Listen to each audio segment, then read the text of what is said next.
Dabar Dabrić. Dabar Dabrić radio je na brani. Svaki dan je provodio vrijeme vani. Grančicu po grančicu je skupljao. Radosno je po šumi sa njima lupkao. Veselo bi do brane došao, pa na posao radosno pošao. Sagradio je branu jednu, malenu, ali njemu jako vrijednu. Mirno je Dabar sada provodio dane, sve brige je stavio sa strane. No priroda je imala drugačiji plan.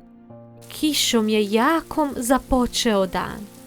Dabar je tužno u branu gledao, ali se nije jadu predao.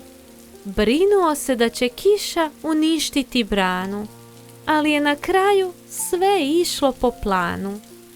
Iako je kiša jaka pala, kao da je priroda znala, u pravi čas sivi oblak je nestao, a Dabar se brinuti prestao. Kakvog li Dabrovog kvalitetnog dijela, brana je i dalje čvrsta i cijela.